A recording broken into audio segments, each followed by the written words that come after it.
Өмірбек Бабанов менен жолугушууга Араван районунун борборуна 30 миңден ашуун адам чогулду. Президентке талапкер тургундарды 5 кадамдан турган алдыга жол аттуу программасы менен тааныштырды.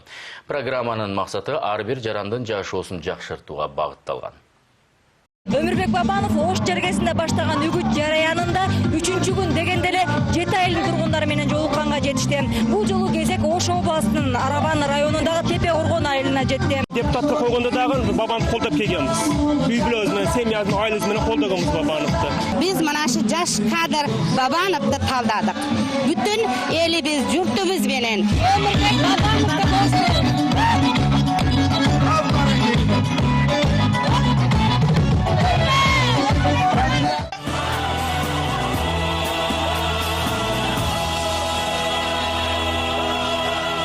Көпчүлүк кишилердин балдары азыр сыртта жүрөт. Аларды той кылып эч ким күтүп аткан жок. Бир жагынан айлыгын бербейт, экинчи жагынан кемсинтип турат.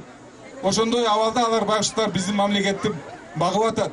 Кудайым буйруп президент калгандан кийин менин 3-чү жарлыгым ошо сыртта жүргөн жарандарыбызга кош жарандык беребиз. Алар болсо депутат болуп шайланганга мүмкүнчүлүк алат.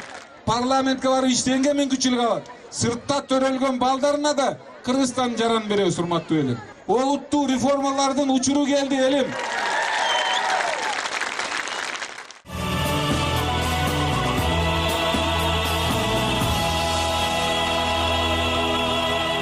Тепе Оргон айылынан кийин Араван районундагы 5 айыл өкмөтүнүн эли менен жолугушууга келди. Аны колдогон эл буга чейинки жасалган иштери боюнча ыраазычылыктарын билдиргенге да үлгүрүштү.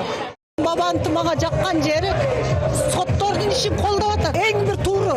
Соттор ар кимде көз каранды болсо соттун эмне кереги бар бизге?